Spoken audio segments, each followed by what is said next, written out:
صدمة كبيرة لشعب الأردن بعد خبر وفاة أعظم مخرج بالوطن العربي، وبكاء الملكة رانيا العبد الله بعد سماع الخبر الحزين.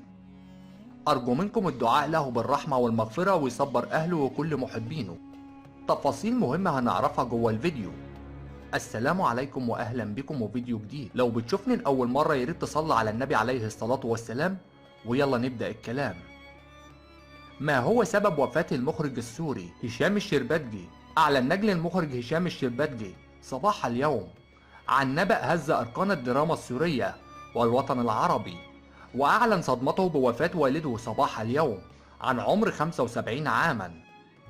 كما حرصت النقابة السورية على تقديم نعي يليق بالمخرج هشام، وكتبت عبر صفحتها الرسمية على وسائل التواصل الاجتماعي: ننعي إليكم وفاة الزميل والمخرج القدير هشام الشربتجي. كما أوضحت بعض المصادر المقربة بالمخرج قد أصيب منذ عامين بجلطة دماغية، ولكنهم لم يوضحوا السبب الرئيسي وراء الوفاة.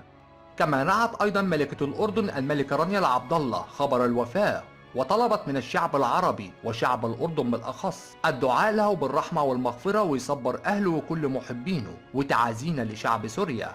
ودي بتكون رسالة ملكة الأردن الملكة رانيا العبد الله بعد وفاة المخرج السوري هشام الشربتجي. ولحد هنا بتكون أهم تفاصيل حلقة النهاردة. ياريت لو عجبكم الفيديو تدعمونا بلايك واشتراك بالقناة، وما تنسوش تفعلوا الجرس على الكل، واشوفكم في فيديو جديد.